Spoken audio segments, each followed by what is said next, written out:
राज की जय। आचार्य श्री गुरु और विद्यासागर जी महाराज की जय। परम पूज्य निर्यापक श्रवण मुनि श्री सुधा सागर जी महाराज की जय। जय।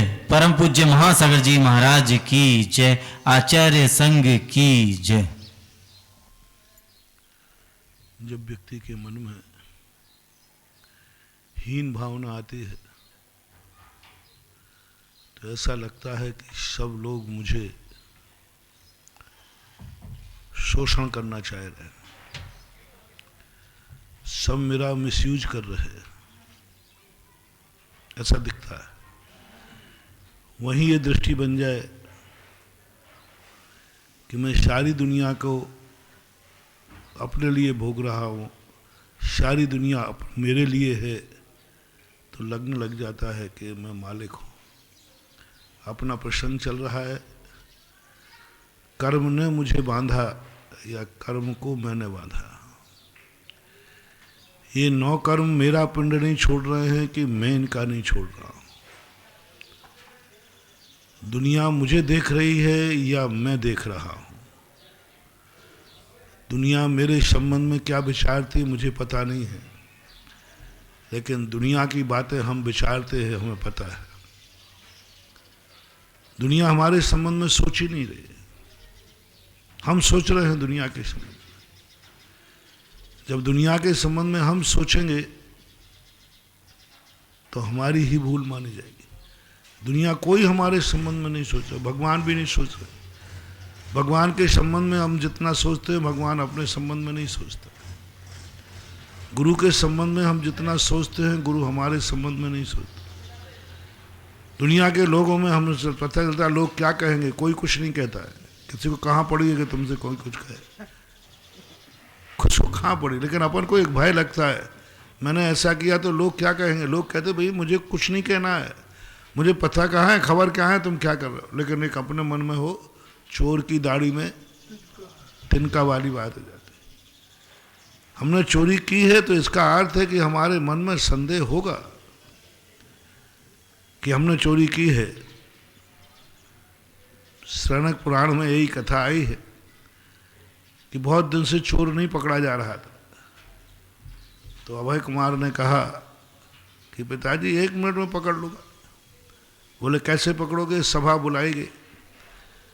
बीरबल ने कहा, अभय कुमार ने कहा देखो चोर पकड़ा गया है, चोर की पहचान हो गई है और इसी सभा में चोर बैठा है, और एक जोशी ने बताया है कि जिसकी दाढ़ी में घास का तिनका हो वही चोर है। ये जोशी सब बैठे रहे कि भाई जिसके एक बीच में बैठा था वो कहता है, वो जल्दी से यूं करने लगा क्योंकि ज्योतिषी ने बताया है, तो मेरी दाढ़ी में तो तिनका हो गई। बीरबल ने कहा भैया खड़े, यू आर स्टैंड अप, खड़े हो जाओ। यानी तुम्हारे मन में शक था कि मैं चोर हूं तो तिनका होगा। ऐसे ही अपनी जिंदगी है। अपन लोग इतने अपराध, इतनी प्रवृत्तियां कर चुके हैं, हम दुनिया को इतना ज़्यादा अपना शोषण कर चुके हैं कि हमें दिखता कोई मेरा भी शोषण करेगा। जो दूसरे का बुरा विचारता है उसको डर होता है कोई मेरा भी बुरा विचार रहा होगा, मेरे संबंध में बुरा सोच रहा होगा, क्योंकि मैं दूसरों के संबंध में सोच रहा हूँ। ऐसा लगता है क्योंकि मैं बुरा हूं। जब मैं गंदा हूं तो दूसरा भी गंदा व्यक्ति दिखता है कि ये भी गंदा है।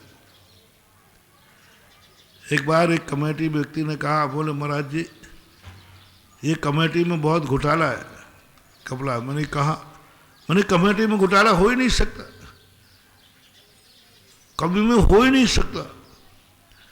रसीदें करती हैं, ऑडिट होता है, सब होता। अरे महाराज जी आपको मालूम नहीं है, बहुत हो सकता है। मैंने कहा बताओ कहाँ हो सकता है। तो उन्होंने सब गिना दिया कि यहाँ यहाँ हो सकता है। मैंने कहा सब गिना दिया, यहाँ यहाँ गड़बड़ हो सकता है। मैंने कहा भाई तुम्हें कैसे पता कि महाराज मैं पहले का देखता नहीं था।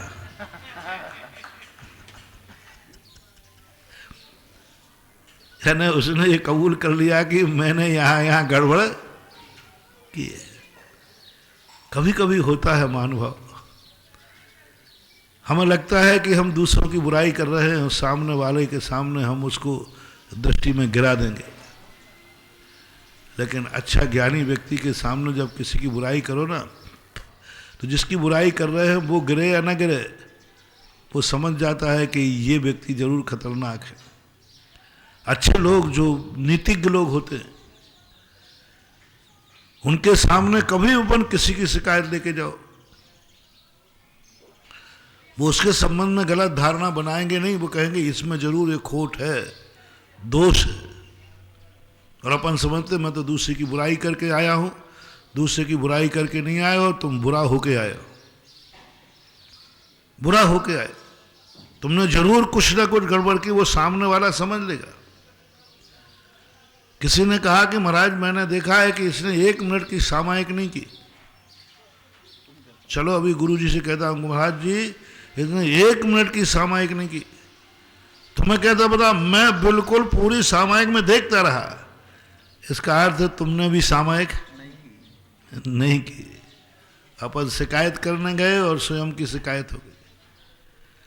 दूसरे की बुराई करते समय सोच लेना विद्वानों की दृष्टि में तुम्हारी छवि क्या होगी। मूर्खों की दृष्टि में तो हो जाएगा, लेकिन विद्वान लोग कब सोचे, विद्वान लोग तो यही सोचेगा ये बुराई कर रहा है, इसमें बुराई है। विद्वानों की दृष्टि देखो कैसी पड़ती है। विद्वान क्या सोचता है, हमें मूर्खों की दृष्टि में अच्छे नहीं बनना है, हमें विद्वानों की दृष्टि में अच्छे बनना है। अज्ञानियों की दृष्टि में अच्छे नहीं बनना है, हमें ज्ञानी व्यक्तियों की दृष्टि में अच्छे बनना है। हमें दुर्जनों की दृष्टि में अच्छा नहीं बनना है, सज्जनों की दृष्टि में अच्छा बनना है। हमें डाकुओं की दृष्टि में अच्छा नहीं बनना है, हमें साधुओं की दृष्टि में अच्छा बनना है। जिनकी दृष्टि इतनी निर्मल है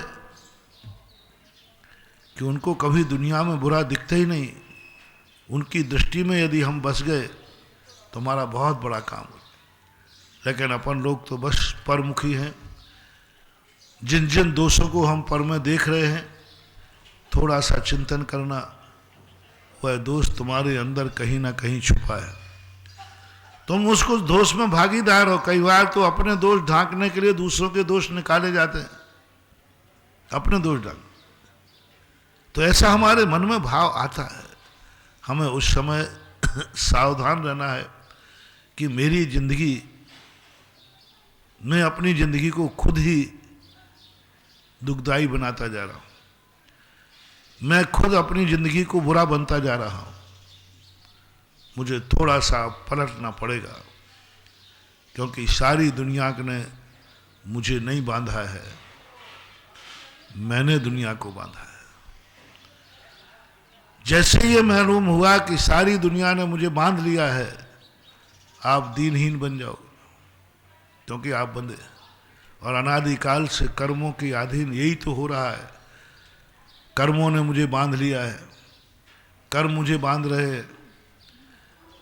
आप लोग कहते हो परिवार मुझे बांधे हुए है, माँ बाप मुझे बांधे हुए हैं, परिवार नहीं, कोई नहीं बांधे हुए, तुम बंधे हुए हो। एक दिन सुनाया था हमने, महाराज ये शराब मेरे से नहीं छूटती। शराब नहीं छूटती कि तुम छोड़ते नहीं हो उसको। शराब छूटती नहीं है, तुम छोड़ते नहीं हो, दोनों में निर्णय करना है। शराब कहता है जब मैंने बांधा ही नहीं है तो तुम्हें छोड़ू कैसे, मैंने तो कभी तुम्हें नहीं बांधा, मैं कैसे छोड़ू। तुम्ही ने मुझे बांधा है तो तुम्हें छोड़ना है। कोई भी बुराई हमसे बंधी भी नहीं है, हम बुराई से बंधे हुए। व्यसन हमसे नहीं बनता है, हम विषण से बनते हैं। शराब मुझे नहीं पीती है, हम शराब को पीते हैं।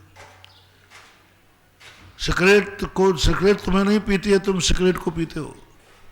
फिर वो अपना रौब दिखाती है, कैंसर होती है, बीमारी होती है। पहले तो निर्णय हमें करना है कि हम दुनिया के लिए, दुनिया का जो बंधन है, मैं खुद अपने आप में बंधा हुआ हूं और आरोप लगा रहे हैं दुनिया के रूप में। और हमेशा हमें ये नहीं होता ना तो हम पता नहीं क्या कर लेते। मेरे बीच में ये नहीं होते तो पता नहीं कर, मैं तो इनके बंधन के कारण कुछ नहीं कर पा रहा। हर व्यक्ति दूसरे पे थोप रहा है। यदि मुझे ये छूट मिल जाए तो अभी तक पता नहीं मैं क्या से क्या कर लूँगा।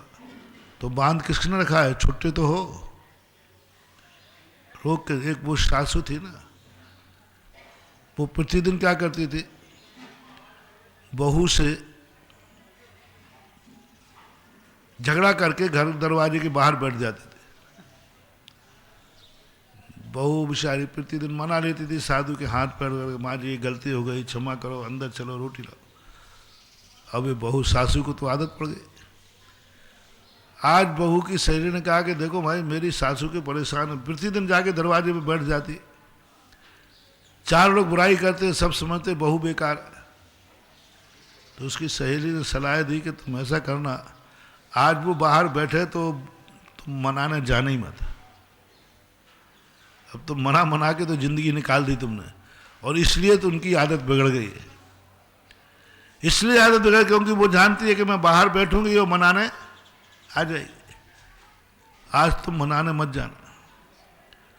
अब सासू बैठे बैठे सुबह से दोपहर हो गया, बार बार मुड़ के देख रही है सब बहू तो आ ही नहीं रही। थोड़े सड़ो घंटे बाद आएगी, 2 घंटे बाद आएगी, शाम हो गया, अब यहाँ तो चूहे कूद रहे, बहू आई नहीं आज। अब वो कैसे जाए अंदर, जाए तो प्रेस्टीज का सवाल है।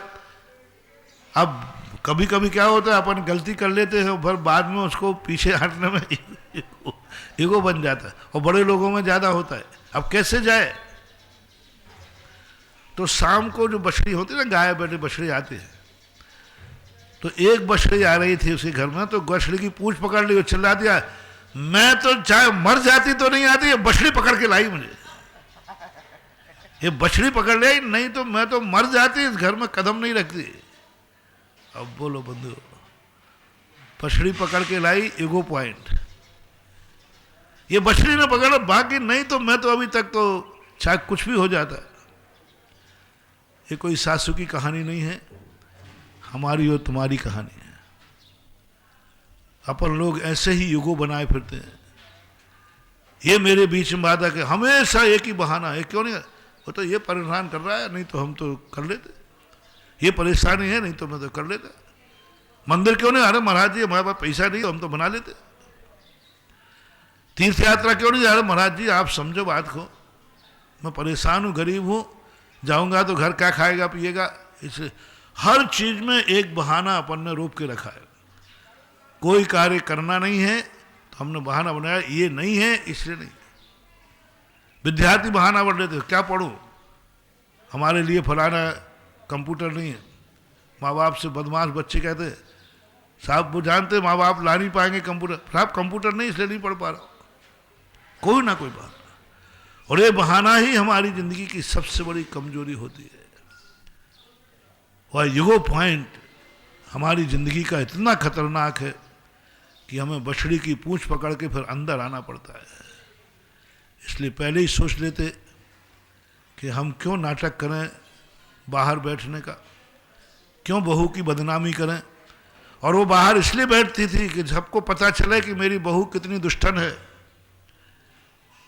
मेरी बहू में कितने दुर्गुण हैं, देखो मुझे बाहर बैठा ले। तुम नहीं समझ पाए कि तुम बहू की बदनामी कर रहे हो, एक दिन तुम्हारी बदनामी हो जाएगी। सारी दुनिया ने देखा, ये पूंछ पकड़ के फिर वहीं की वहीं आ गई, पूंछ पकड़ के फिर वहीं गए। पहले हम देखते हैं बच्चे लोग जब घर से भागते ना, भागते हैं, मैं इस घर में कदम नहीं रखूंगा, काय के कारण से, बस इतना सा कह दिया था किसी ने कि तुम अपने कपड़े तुम धो लो ना, और भाग जाता, बोले मैं नहीं धोऊंगा। और जब बंबई में होटल में जाकर कब बसी धोते फिर वो घर में बर्तन ही धोने को कहा था, कपड़े धोने को कहा था, और वहां जाकर के होटलों में कितने लोग जो है 90% लोग ईगो में भागते हैं, पानीदार होके भागते हैं, और कर्म उनका फिर ऐसा पानी उतारता है, ऐसा पानी उतारता है कि वे पानी रहते ही नहीं है, फिर पानीदार होके भागते, तेज में भागते, जितने भगोड़े होते हैं ये सब तेज में भागते, एक भावावेश में आके भागते। जब बम्बई में जाकर कब्बसी धोते हैं तब कोसते हैं कि शायद मैंने ऐसा नहीं करता। एक तुकारी की कथा आती है हमारे साथ, तुकारी। थोड़ा सा उसको किसी ने रिस्पेक्ट नहीं दे पाया, तू करके बोल दिया, गुस्सा करती थी, भाग गई। बताते जब जिसके यहाँ वो जाके पहुंची, पूरी कहानी से मतलब नहीं, उसका खून निकाल करके वो कपड़े रंगता था, तब उसे पता चला कि देखो थोड़ी सी धूप के कारण, थोड़ी सी युगों के कारण, मान सम्मान के कारण आज मेरी क्या दशा हो रही। अब लेकिन होता क्या था, अब तो वो भिक्षुक ही थे। बहुत बार, कई बार हमें ऊंचाइयों से हम इतने नीचे गिर जाते हैं यह मान के कि कोई मुझे उठाने आएगा, लेकिन अब कोई उठाने लायक ही हम नहीं बचे। कई लोग इसलिए गिरते हैं कि कोई मुझे उठाने आएगा, लेकिन उठाने वाला भी कई बार सोचता है कितने बार उठाऊं, कहां तक उठाऊं, और इसको उठाने के लिए अब मुझे गिरना पड़ेगा। नहीं होता। और वो सोच लेता है कि नहीं, मुझे तो बहुत ताकत है, बहुत शक्ति है, बहुत बढ़िया। सब जगह ग्रस्त हो, मुनियों में भी कई बार ऐसा होता है। कई बार हमारे संघ के साधु कई बार भाग जाते हैं और फिर लौट के आते हैं। आचार्य जी हमारे बहुत आगे के हैं।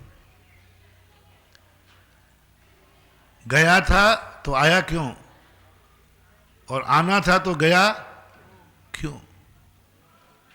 अपनी कुवत को इतना हमने कमजोर कर लिया, इतना कमजोर कर लिया कि हम अपनी कुवत ही नहीं जान पाए। हमेशा ध्यान रखना, एक कदम उठने के बाद लौटाना सबसे बड़ी बेइज्जती है। एक कदम आगे रखना। फिर हमें गाय की बछड़ी का बछड़े की पूंछ पकड़ के पकड़ना पड़ेगा। हाँ, गाय की बछड़ी की पूंछ पकड़ना पड़ता। मैं तो नहीं आ रही थी, लेकिन ये बछड़ी लेके आई। दुनिया बुद्धू नहीं है, सब जान रही है कि बछड़ी पकड़ के लाई। तू कितनी चिल्ला के बछड़ी पकड़ के लाई, सारी दुनिया जानती भैया बछड़ी कभी किसी को पकड़ के लाती है क्या? लेकिन हम तो चिल्ला देते बछड़ी पकड़ के लाई, नहीं तो मैं तो पकड़ में आता ही नहीं। ये परिणामों को थोड़ा संभालो। बात का अपमान पहले के अपमान से बहुत नीचा है। पहले जो हमारा अपमान हो रहा है वो इज्जत है, अभी इसमें सम्मान है, उसमें अभी उसमें अपनी इज्जत है, बहुत इज्जत है।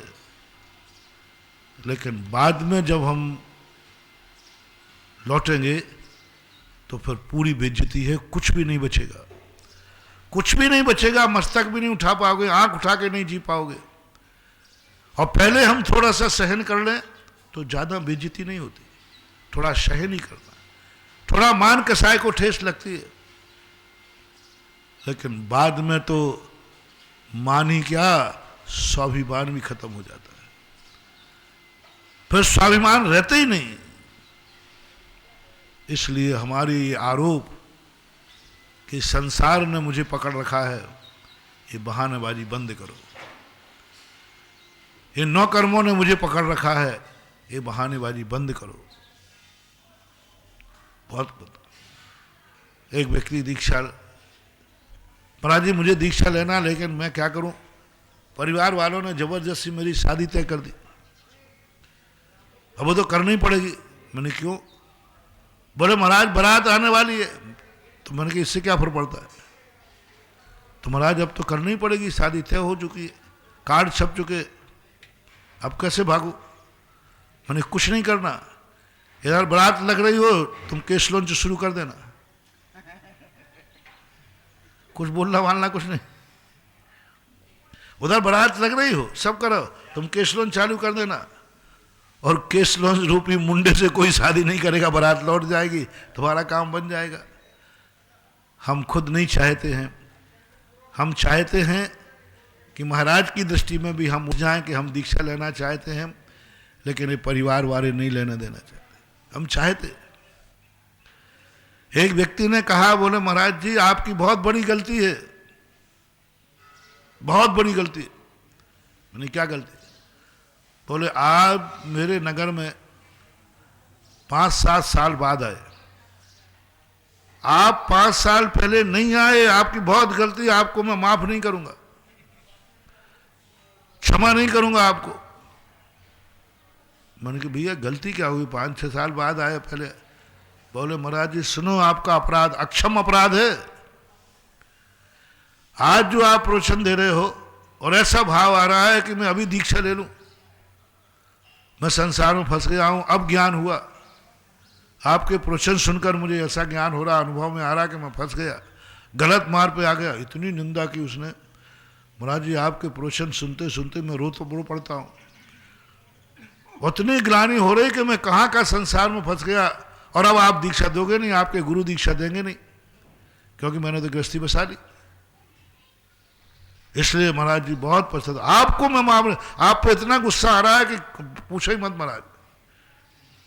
अच्छा मैंने कही भैया ये तो गलती मेरी हो गई, और गलती मेरी नहीं है, मेरे गुरुजी की है। उन अब मैं ही अकेला क्यों फंसू, गुरु ने आज्ञा नहीं दी, मैं क्या करूं। हाँ तो गुरु की गलती है, उन्होंने क्यों नहीं दी। उनको इतने अंतर्यामी होना चाहिए। कहां आसन्न भव्य जीव दीक्षार्थी है। आचार्य को आप लोगों को इतना ज्ञान होना चाहिए कि कहाँ भक्त लोग हैं, कहाँ आसन भव्य लोग हैं, कहाँ दीक्षा लेने वाले हैं, वहाँ पर आपको जल्दी पहुँचना चाहिए। आपके 5 साल बताओ मालूम मेरा क्या हो गया, मेरी गृहस्थी बच गई, शादी हो गई, बच्चे हो गए। मैंने कहा हाँ ये तो गलती हो गई। जब कोई अपन पे गलती मरे क्रोध में तो सीधे सफाई मत देना। तो हाँ भाई गलती, आई एम सॉरी, बहुत बड़ी गलती है, लेकिन अब गलती तो हो चुकी, तेरी शादी भी हो चुकी, बच्चे भी हो चुके, अब गलती तो हो चुकी। अब कोई दूसरा रास्ता निकालो, अब क्या खाक रास्ता है, अब क्या बचा क्या है। मैंने कहा मेरे पास एक रास्ता है। मैंने कहा बहुत, अपन दोनों का प्रायश्चित हो जाएगा, दोनों का प्रायश्चित हो जाए। तेरा उसके 2 बच्चे थे छोटे छोटे से।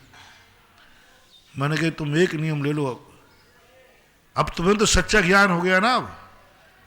अब इन दोनों बच्चों को गृहस्थी में नहीं फंसाओगे, क्योंकि सच्चा बाप कौन है, जो स्वयं गलती करे फिर बेटों को गलती नहीं कराना। अब इनको अब तुम भी प्रयास करो, मेरे पास थोड़े से और बड़े होते ही फिर हमारे पास भेज देना, फिर इनको अपन अच्छे बनाए। क्योंकि अपनी गलती का अपन भगवान से कहें भगवान देखो एक रुका है 2 दिए हैं, मैं तो 2 दिए इन बच्चों के लिए, अब बिल्कुल गृहस्थी में मत फंसाना। बोले महाराज जी आपका दिमाग अभी तक सुना था कि उल्टा चलता है, अब देख भी लिया। मैं अपनी बात कर रहा हूं, तुम बेटों पे उतर आए।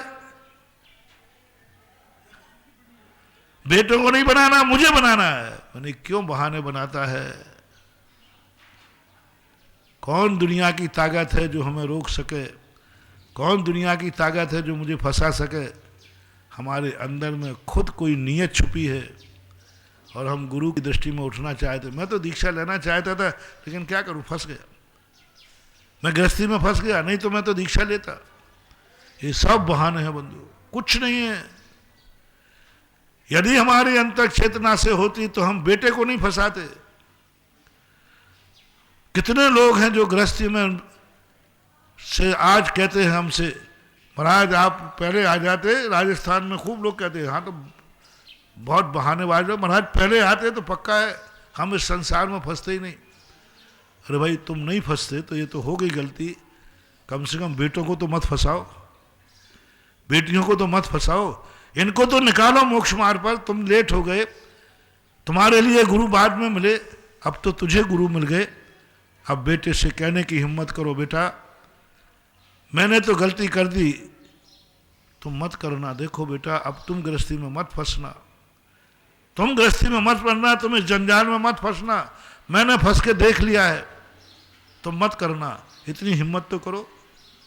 इतने बदमाश लोग हैं, स्वयं को तो इसलिए कहते हैं कि महाराज हमें दीक्षा देंगे नहीं, इसलिए चलो अपन महाराज की दृष्टि में ऊंचे उठ जाते। जो अभी दीक्षा लेने लायक है कम से कम उसको तो इधर मोड़ दो, लेकिन कोई नहीं मोड़ रहा है। ऐसा सबका मन एक ही बार तरफ चलता है कि हम जो कार्य अपने ऊपर नहीं कर पाते हैं हम निमित्त पे थोप देते। निमित्त पे आरोप लगाते, ये परिवार वाले मुझे गुस्सा दिला रहे हैं, निमित्त हमारे निमित्त पर आ जाते, ये निमित्त मेरे परिणाम बिगाड़ता है। निमित्त बहुत बुरे हैं हमारा, हमारे सामने दुश्मन। भैया देखो ये सामने से हटा दो, इस कारण से मुझे बहुत गुस्सा आ रहा, समझ लेना तेरा बहुत बड़ा विनाश होने वाला है। जब जब तेरे अंदर परिणाम जागे कि ये निमित्त के कारण मेरे परिणाम बिगड़ रहे हैं, समझ लेना तुम्हारा उपादान बहुत खोटा है, बहुत कमजोर है। अभी अनंत संसार में तुझे भटकना है, बहुत कमजोर है, इतना कमजोर है कि अब इसमें ऑक्सीजन सिलेंडर पर वो कहते वेंटिलेटर के रखने लायक भी नहीं है, क्योंकि तुझे आ गया कि ये निमित्त मेरे परिणाम बिगाड़ रहा है, इस कारण से मुझे परिणाम बिगड़ते। इस निमित्त को हटाओ, निमित्त को हटाओ। आप देखना आपकी एक उपादान की कमजोरी, आपका उपादान कितना कमजोर है, कितना पावरफुल है। उपादान की चर्चा सुनते ना जैन आगम में, विल पावर भी कहते हैं आप लोगों से, कितना कमजोर है। कभी आप देखना आपके मन में कभी ऐसा भाव तो नहीं आ रहा है इसके कारण से मेरे बुरे भाव हो रहे हैं, इसको यहां से हटाओ। ये हट जाएगा तो मैं परिणाम में शांत हो जाऊंगा, कुछ नहीं होगे, दूसरा आ जाएगा,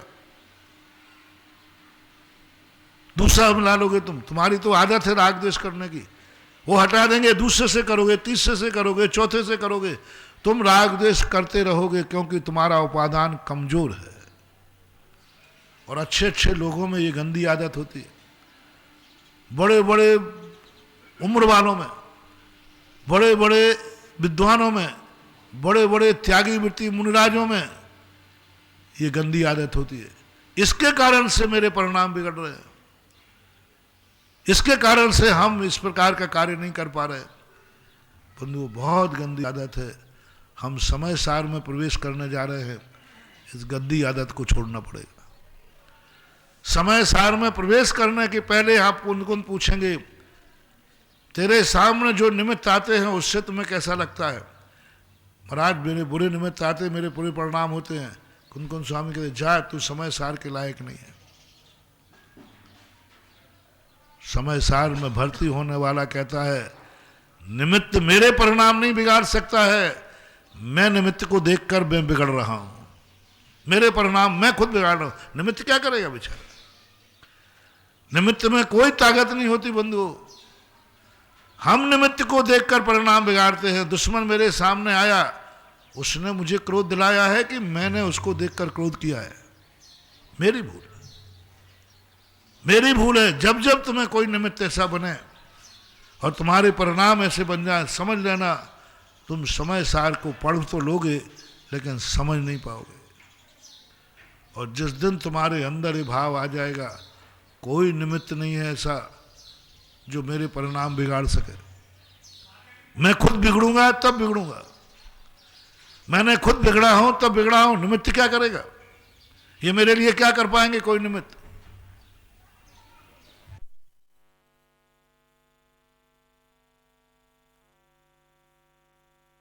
यदि किसी को बिगाड़ने की ताकत होती तो आज तक कोई व्यक्ति मोक्ष नहीं जा पाता, आज तक कोई व्यक्ति दीक्षा नहीं ले पाता, आज तक व्यक्ति कोई अपने कार्य नहीं कर पाता, क्योंकि राग द्वेष के निमित्त तो चारों तरफ भरे पड़े हैं, चारों तरफ भरे पड़े हैं। कितने निमित्तों को हटाओगे?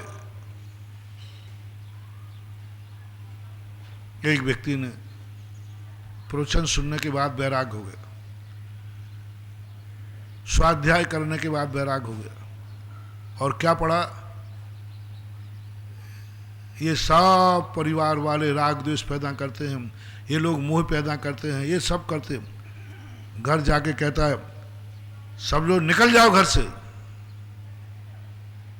तुम लोगों के कारण से मुझे राग द्वेष होता है, मुझे वैराग हो गया आज, मुझे वैराग हो गया, सब निकल जाओ, कोई भी, मैं फूटी आंख से भी नहीं देखूंगा किसी को, क्योंकि तुम्हें देखता हूं मुझे राग द्वेष होते हैं, सब हट जाओ मेरे सामने से। ये मकान जायदाद इन सब पे बुलडोजर फेर दो, ये सब मेरे नरक गति के कारण हैं, ये मुझे दुर्गति ले जाते हैं, सब को हटाओ यहां से, मकान को हटा दो यहां से, बुलडोजर फिर के, परिवार वाले हट जाओ, मैं अकेला रहूंगा, क्योंकि मुझे बैराग हो गया। वो घर में चकरदम मचा रहा था, मुझे बैराग हो गया, मुझे बैराग हो गया, मुझे बैराग हो गया, सब हट जाओ मेरे सामने, क्योंकि सारे निमित्त मुझे राग द्वेष कराते हैं।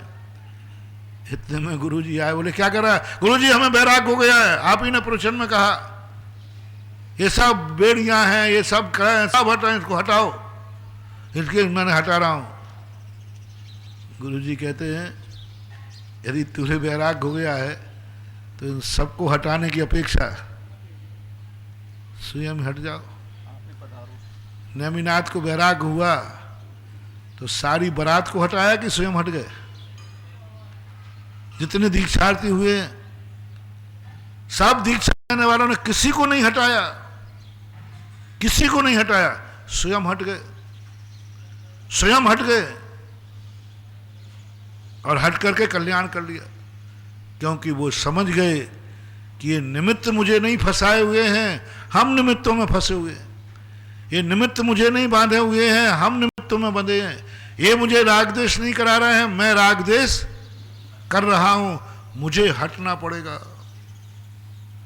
मुझे हटना पड़ेगा।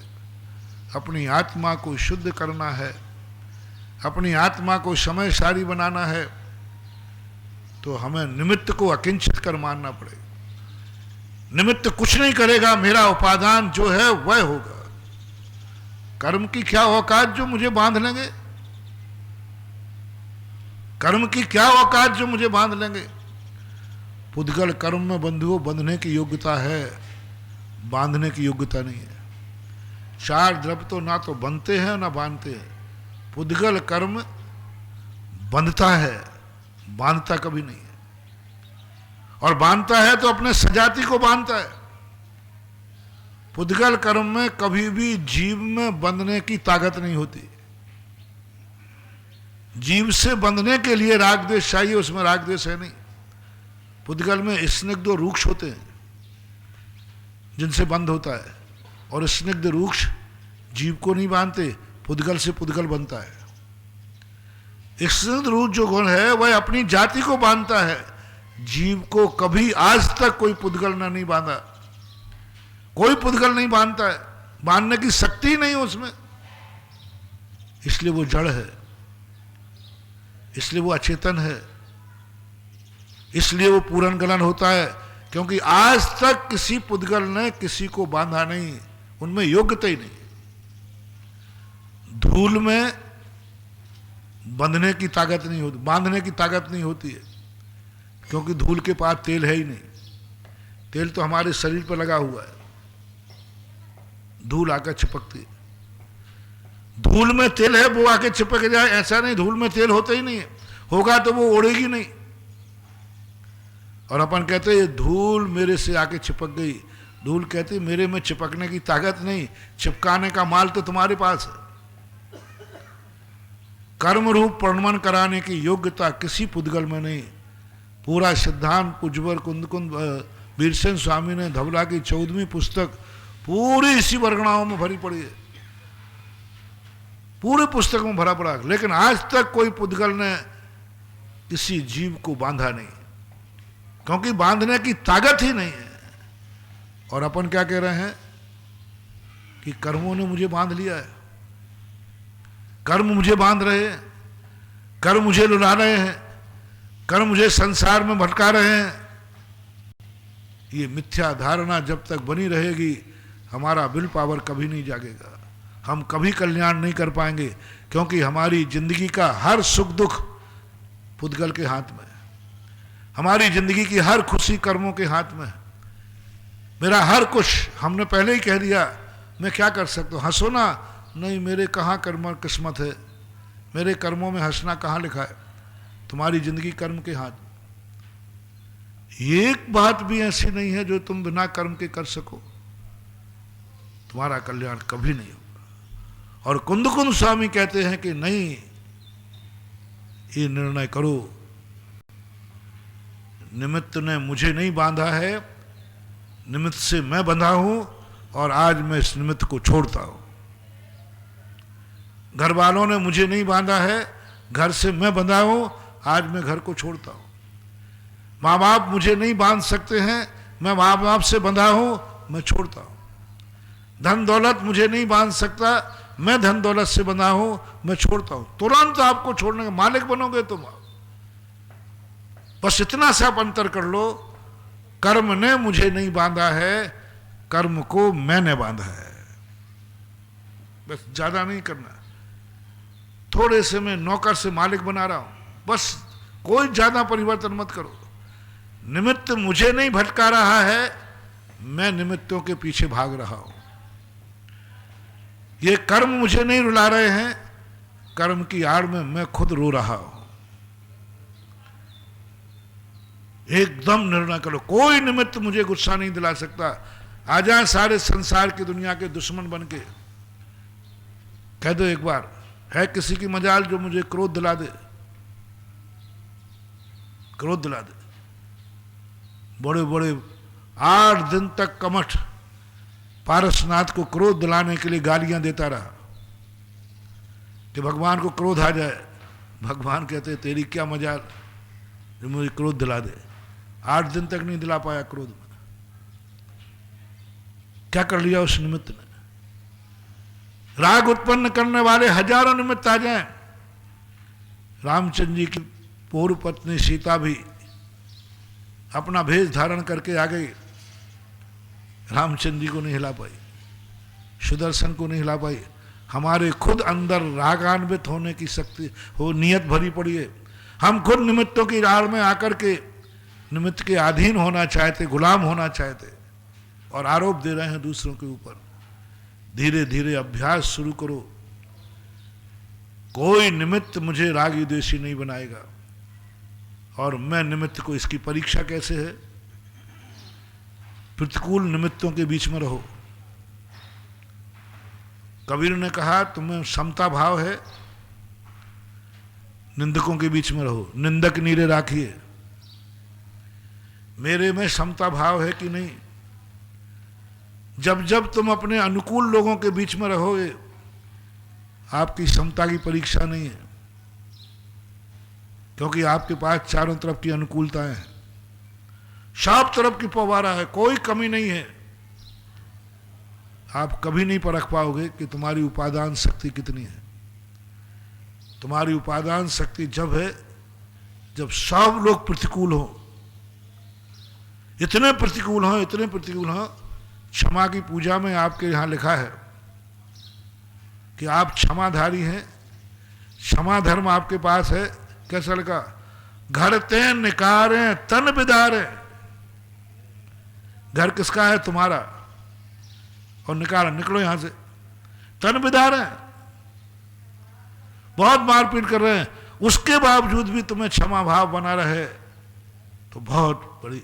इसलिए एक आदत डालो अपनी जिंदगी में, जो जो तुम्हारे प्रतिकूल निमित्त हो उनके निकट रहो, उनको निकट बनाओ। जो जो तुम्हारे निकट हो उनकी निकटता बनाओ, और फिर अपने आप की परीक्षा करो कि मैं अपने आप को कितनी देर। हम तो प्रतिकूल निमित्तों को तुरंत हटाने का भाव करते, ये प्रतिकूल निमित्त है, ये हट जाए, अनुकूल निमित्त आ जाए। ये तुम्हारी सबसे बड़ी कमजोरी है। समय सार के लायक नहीं हो तुम, क्योंकि तुम अनुकूल निमित्तों को मिलाते हो, प्रतिकूल निमित्तों को हटाते हो, क्योंकि तुम्हारा उपादान कमजोर है। तुम्हारे उपादान में इतनी शक्ति नहीं है कि वो निमित्तों का सामना करके दिखा सके।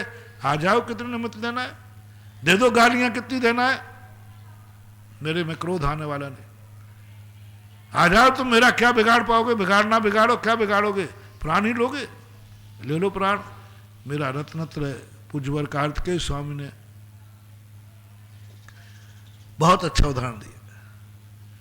कोई व्यक्ति किसी ने मारने आया तो बोले क्या मारोगे? शरीर को मारोगे? मेरा धर्म नहीं बिगाड़ सकते, मेरा रत्नत्रय नहीं बिगाड़ सकते, वो हमारी निजी संपत्ति है। निजी संपत्ति को कौन लूट सकता है? कोई नहीं लूट सकता। ऐसी जागृति जब होने लग जाए, अब अपन इतने निकट पहुंचे हैं, कर्म को चुनौती देना है। बस इतना सा परिवर्तन लाओ, कर्म को मैंने बांधा है।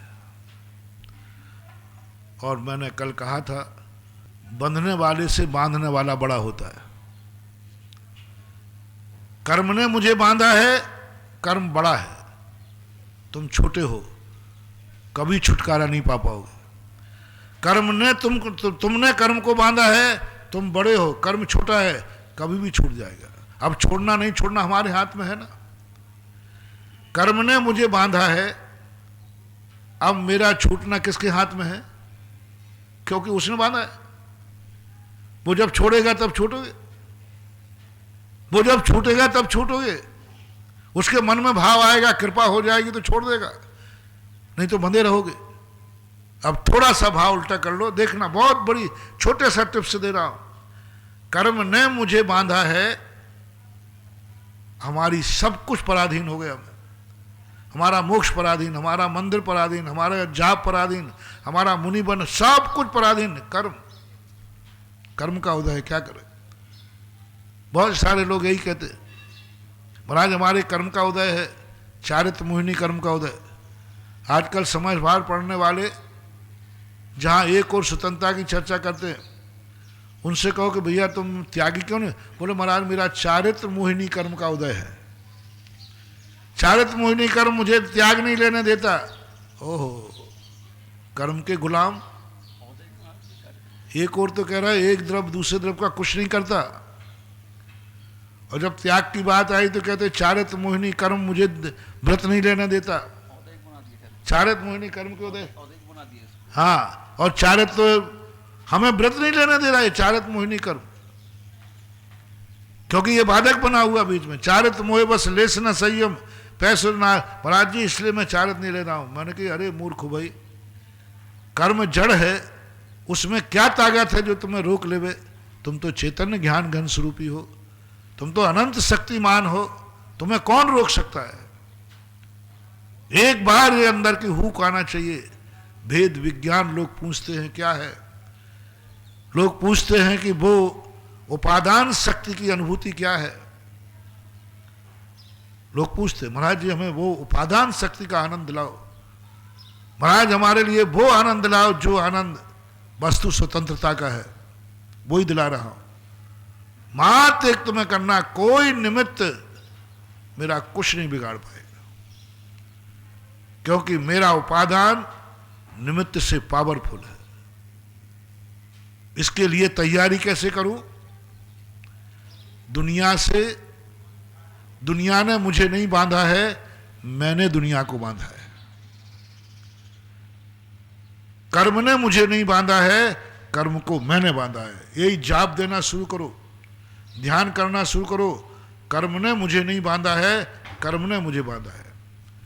जैसे ही ये परिणाम आपकी आत्मा की पर्याय बन जाएगा, आपकी बुलंदी, आपका विल पावर, आपकी शक्ति अनंत गुणी बढ़ जाएगी।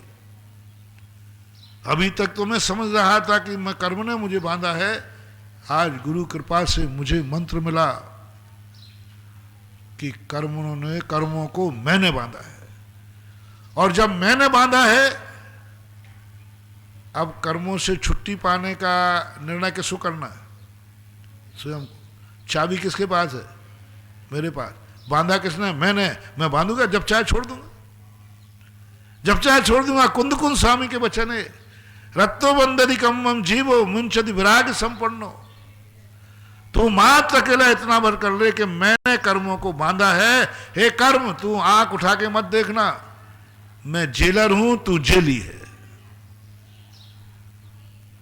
बस इतना सा।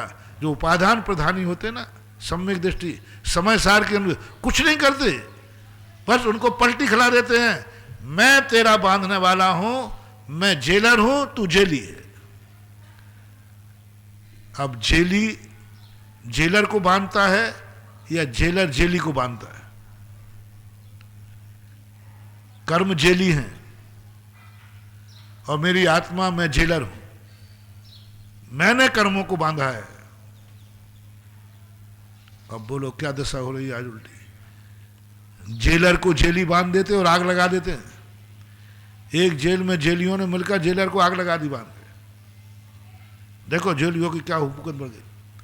आजकल जेलर जेली से डरता है,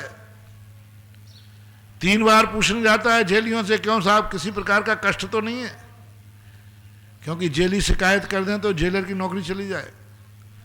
और पहले जब जेलर निकल जाता था तो जेली क्या कांपते थे, थर थर कांपते थे। जेलर निकल गया, जेली थर थर कांपते थे। चौथे काल में और पंचम काल में यही अंतर है।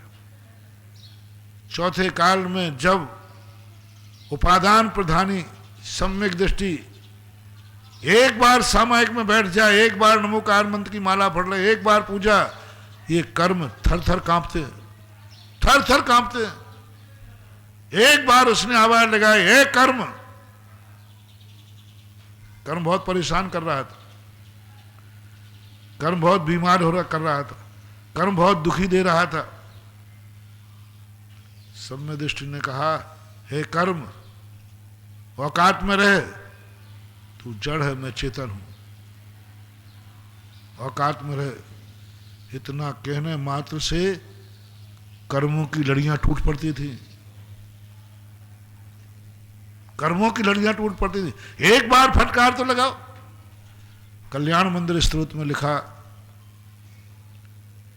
कि ये कर्म अपनी आत्मा से ऐसे चिपके हैं जैसे चंदन के वृक्ष से भुजंग। सांप होता ना, सांप को चंदन का वृक्ष बहुत अच्छा लगता है और उससे ऐसा लिपटता है, यदि तुम खींचोगे ना तो वो चंदन, वो सांप टूट जाता है, लेकिन चंदन के वृक्ष को नहीं छोड़ा। पूज्यवर सिद्धसेन महाराज कहते हैं, ऐसे वृक्ष, ऐसे सांप जो खींचने पर नहीं टूटते हैं, उस जंगल में एक मयूर को छोड़ दो और मयूर एक डाली पर बैठ करके जैसे ही आवाज लगाएगी, वे सांप शिथिली भवंती, ऐसे टपकते हैं, ऐसे टपकते हैं जैसे आम पीले पत्ते होते ना, सब सारे सांप शिथिल होकर टप टप नीचे गिर जाते। अभी मोर पास आया ही नहीं, मात उसने आवाज लगाई। उदाहरण दिया इस सम्यक दृष्टि ज्ञानी के लिए। ये कर्म आत्मा से ऐसे चिपके हैं कि इनको निकालो तो ये नहीं निकलते, ये निकालो तो नहीं निकलते, लेकिन एक बार भेद विज्ञान की आवाज लगा दे, एक बार कह दे कि हे कर्म, तू जड़ है, मैं चेतन हूं, तू अज्ञानी है, मैं ज्ञानी हूं, तुझे मैंने बांधा है, तू जेली है, मैं जेलर हूं, बस ये आवाज एक क्षण को आ जाए, ये कर्म की कड़ियां ऐसे टूटती हैं जैसे बंधी ही नहीं थी, बंधी ही नहीं थी। लेकिन एक बार वो हमें आवाज लगाना पड़ेगा। ये अंधकार के समान है, ये कर्म अंधकार के समान है, कितना भी निकालो निकलता नहीं। आप लोग इसी में भटक रहे हो, है महाराज इन कर्मों को कुछ ढीला करो महाराज, कर्मों से हम बहुत परेशान हैं, सब तरफ से दुखी है महाराज, इन कर्मों को छोड़ने का उपाय बताओ। कोई माला फेर लो, कुछ तो बताओ ये कर्मों से मैं परेशान हो गया हूं, पूरी जिंदगी निकल गई इन कर्मों के आनंद, कुछ नहीं होने वाला।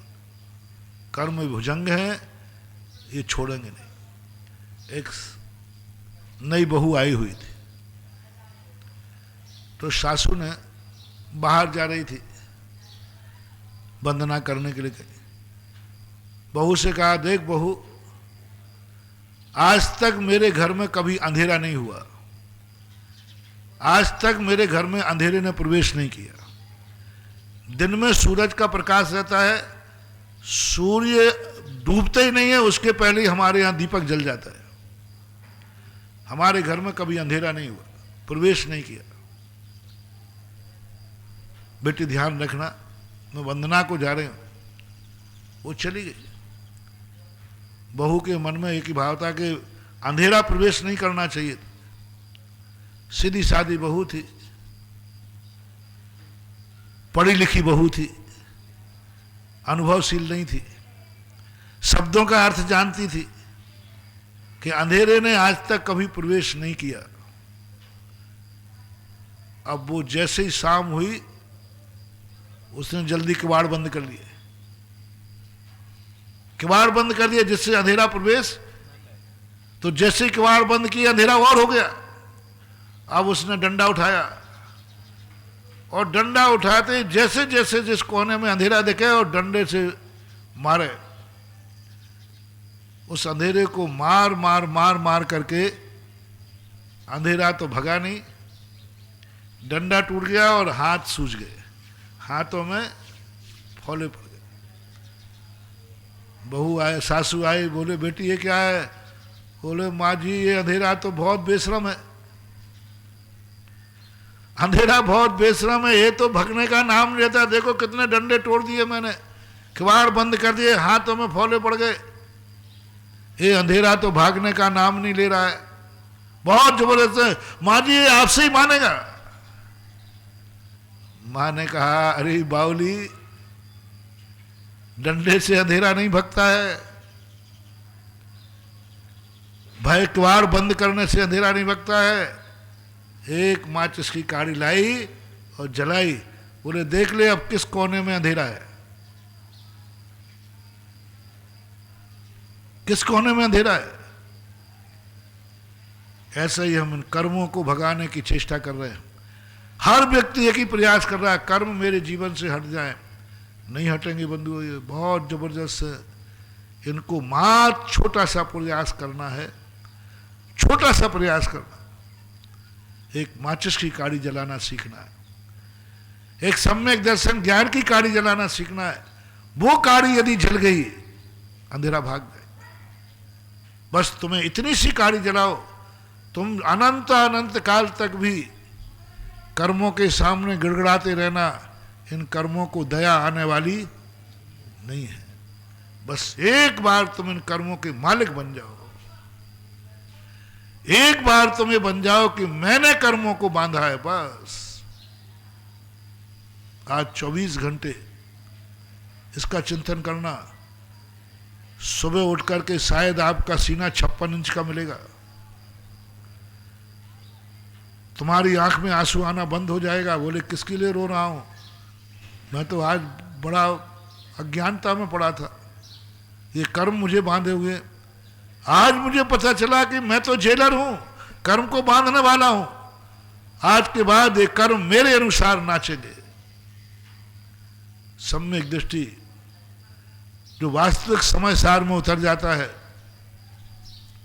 वो कर्मों के अनुसार नहीं नाचता, कर्म उसके अनुसार नाचते हैं। क्रोध के निमित्त आते हैं, वो क्रोध नहीं करता, राग के निमित्त आते हैं, वो राग नहीं करता, असाता कर्म के उदय में आता है, वो रोता नहीं, हास्य उदय में आता है, वो हंसता नहीं, मान उदय में आता है, वो मान करता नहीं, मायाचारी उदय में आता है, वो मायाचारी करता नहीं, क्योंकि उसको मालूम चल गया है कि मैंने कर्मों को बांधा है, मैं मालिक हूं। आपका समय होने की स्थिति में है, तो अपन अभी जिस विवक्षा में, जिस परिप्रेक्ष्य में अपन चर्चा कर रहे हैं, उस परिप्रेक्ष्य से चिंतन करना। आप चरणान योग की विवक्षा में जाएंगे तो तुम्हें यही मिलेगा, कर्म तुम्हें बांधे हुए। कर्म सिद्धांत में जाओगे तो कर्मों ने तुम्हें बांधा है, लेकिन समय सार की भाषा में जाओगे तो कहते कर्म बांध ही नहीं सकता, कर्म में बंधने की योग्यता ही नहीं है, क्योंकि पुद्गल द्रव्य स्वयं बनता है, स्कंद बन सकता है, लेकिन जीव को नहीं बन सकता। जीव को बांधने वाला मैं खुद हूँ।